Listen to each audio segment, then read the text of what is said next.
Justin with PSA, we just released the Sabre Builder Set, and today we're going to show you guys how to complete the upper if you got one of these. Before we get going, if you're not subscribed, hit the subscribe button to stay up to date with everything we're doing here at PSA. First things first, let's talk about what comes in the set. So in the set, you're going to receive a upper and lower receiver set, and then you're going to receive a rail system, and in that rail system installed already is going to be the barrel nut.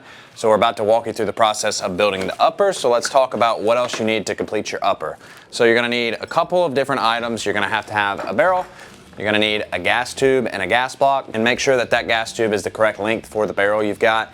Then you'll need a bolt carrier group, and you'll also need a muzzle device of choice. Today we're going to be using an AAC blackout muzzle device. These are for our new advanced armament suppressor. So you'll need a handful of tools as well. You're going to need some kind of upper receiver vise. Today we're going to be using a Real Avid upper receiver block, so we're going to be using that to build ours out. You'll need a torque wrench with the correct head. So for ours, we're using the 30mm size. Most of our 5.56 rails are going to fall under that, but check the listing of the Sabre's builder kit that you got and make sure that you have the correct head for that. The last thing you'll need is a torque driver with a specific bit for your gas block size. Everyone's different, so just make sure you have the correct one before you get going. Now with that stuff out of the way, let's move over to the bench and show you guys how to build out the Sabre Builder's Kit. All right, so the first thing we're going to do is we're going to get the barrel nut free from the handguard itself. So we'll grab our handguard here. This is going to be one of the 5.56 builder sets, and these are going to be 4mm screws here. So I will undo these, and once I undo these, I can slide out the barrel nut, and then we can start building our upper. All right, so now that we've loosened those screws up, we can slide the barrel nut out, and then we can set that to the side as well as our rail to the side, and we can start putting together our upper receiver. So now we're going to grab our upper receiver, and we're going to put it on our vise block here. So we'll slide this over the vise block, and then we'll grab our barrel of choice. Today we're going to be building a 14.5-inch gun with a mid-length gas system. So now we're going to slide our locating pin on top of our barrel extension into the corresponding slot on the upper receiver and make sure that's all lined up. And now we can apply some aeroshell or barrel nut grease to the threads on the upper receiver itself. So we're going to do that now. So we're just going to get a dab or two on that, and then we're going to use our finger to spread that around the threads. And you just want to make sure you have a nice thin coat of that around the threads, and then we'll take our rag here and we'll clean up all that excess.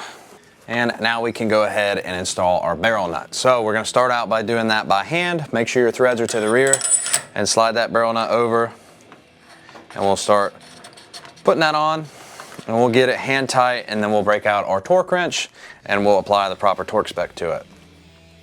So now we're going to break out our torque wrench, and we're going to torque this down to 50 foot-pounds. Mil-spec is anywhere from 35 foot-pounds to 65 foot-pounds, but we prefer to build right at 50 here, so we're going to go ahead and do that now.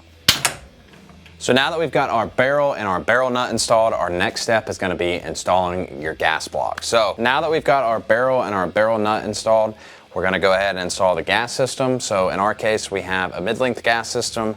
Ours is pre-installed onto our gas block. Keep in mind, if you're following along at home, that yours may be separate, and you need to just install the pin here on your gas block to hold your gas tube in place. So we're going to slide that over the front of the muzzle now, ensuring that it lines up with the corresponding hole on the upper receiver, and you'll make sure that that slides up against the shoulder for the gas port on the barrel. So once you've got your gas block slid into place, you're going to make sure it's at 90 degrees, and then you'll torque it down. Gas blocks typically torque down to 30 inch-pounds, so we're going to do that now. Now that we've got our gas tube and our gas block installed, our next step is going to be installing the muzzle device. We typically recommend doing this before you install your rail because it gives you a little more margin for error in case you mess up and you don't scratch your rail system. So we're going to go ahead and install that. Keep in mind, if you're mounting a suppressor mount, we recommend installing some rock set. Today we're just doing this for demonstration purposes, so we're not going to do that, but if you were going to put rock set, now would be the time to do it. So we're going to get our muzzle device installed here, and we'll get that torqued down as well, and then we can move on to installing our rail. Keep in mind, if you're not using rock set to install your muzzle device, that you need to follow the manufacturer's recommendations as far as how much to torque your muzzle device down, or if you should use a crush washer or not. Now that we've got our muzzle device installed, our final step is to install our handguard. So we're going to go ahead and do that. It's pretty simple. You just slide it over,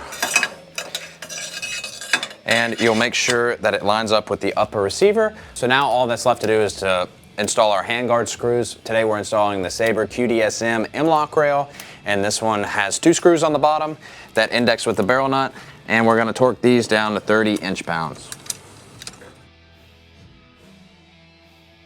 So now that we've installed our 2 handguard screws, All that we need to do to complete this upper receiver is to get a bolt carrier group and a charging handle and install those, and our upper will be completed and we can hit the range and test everything out to make sure it's good to go. If you guys enjoyed this video, then be sure to like it and comment below if it was helpful to you. If you enjoy this type of content, then hit the subscribe button so you can stay up to date with everything coming out from PSA. In the meantime, guys, always remember to shoot responsibly.